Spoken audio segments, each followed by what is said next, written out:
இன்னைக்கு காலையில் ஒரு ஃபோன் கால் வந்ததுங்க. ஆக்சுவலாக இவங்க என்னோடய ஃப்ரெண்டு ஆரிஃபான்னு சொல்லிட்டு இவங்களுடைய லேண்டை வந்து ஈசிஆரில் இருக்குது 62 சென்ட்டை வந்து கவர்மெண்ட்டு இவங்களை கேட்காமலேயே வந்து ஒரு சுடுகாடுக்காக எடுத்துக்கிட்டாங்க. அதுக்கு காம்பன்சேஷன் கொடுக்க சொல்லி இவங்க ஹஸ்பண்ட் வந்து அவருக்கு உடம்பு முடியல, அதனால் அவங்க வரல. அவர் என்ன பண்ணியிருக்காரு, கோர்ட்டுக்கு போயிட்டு காம்பன்சேஷனுக்காக எனக்கு வந்து பணமாக கொடுங்க அப்படின்னு கேட்டிருக்காரு.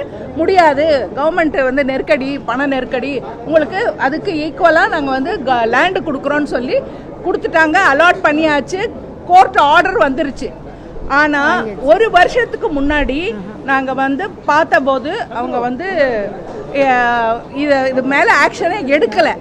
ஆனால் இன்னைக்கு காலையில் ஒரு கால் பண்ணி எல்லாரும் வந்து நீங்கள் வந்து வாங்கிக்கோங்க, ஜியோ வாங்கிக்கோங்கன்னு சொன்னாங்க. ஒரே சர்ப்ரைஸாக இருந்தது. ஒத்த பைசா கூட எங்களுக்கு செலவில்லாமல் ஒரு ஜியோவை எங்களுக்கு கொடுத்துருக்காங்கன்னா ஒரு பெரிய விஷயங்க. எவ்வளோ சென்ட் இடம் மேடம், எந்த இடத்துல அலோகேட் பண்ணாங்க அந்த இடத்த மாற்றி? அதே பக்கத்துலேயே எத்தனை வருஷம் அந்த ப்ராசஸ்க்காண்டி அலைஞ்சிருக்கீங்க? கிட்டத்தட்ட 10 வருஷம். 10 வருஷத்துக்கு மேலே. ஆனால் இப்போ வந்து மாண்புமிகு ரெவென்யூ மினிஸ்டர் செங்கோட்டையன் சார் அவர் வந்து எங்களை கூப்பிட்டு இதை கொடுத்துருக்காரு. அவங்க என் ஃப்ரெண்டு, அவங்களுக்கு ஹெல்ப் பண்ணுறதுக்காக நான் வந்திருக்கேன். ஆனால் உண்மையாகவே நான் வந்து செக்ரட்டேரியட்டில் 35 வருஷம் வேலை பண்ணி ரிட்டையர் ஆகியிருக்கேன். ஆனால் இப்படி ஒரு மாற்றத்தை நான் பார்த்ததில்லை. உண்மையான பெரிய மாற்றம் இதுதாங்க, உண்மையாகவே பெரிய மாற்றம். நான் வந்து பார்த்ததுலையே அவ்வளோ பெரிய மாற்றம். உட்கார வச்சு ஜியோவை கையில் கொடுத்து நீங்கள் போங்க அப்படின்னு சொன்னது. ஆனால் இதுக்கு பின்னாடி இருக்க கதையை நான் சொல்ல விரும்பலை. அவ்வளோ இல்லை இல்லை ஒன்றும் இல்லை, அந்த இது சொல்ல வேண்டாங்க. எங்களுக்கு சந்தோஷமா இருக்கு. இல்லை இல்லை அதுதான் விஷயம்னா மற்றவங்களை எல்லாம் நம்ம காட்டி கொடுக்க விரும்பலை. அதாவது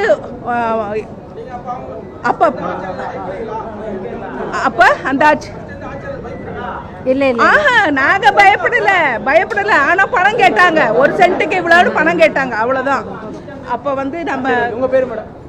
உங்க பேர் சொல்லுங்க. என் பேரு ஜெயஸ்ரீ. இவங்க பேர் ஆரிஃபா. பேசுங்க ஒரு நிமிஷம் பேசுங்க. Okay, thank you.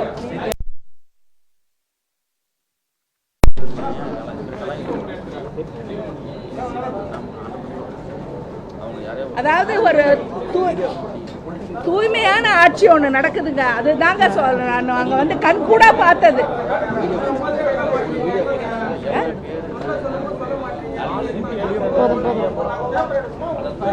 சரி சரி சரி சரி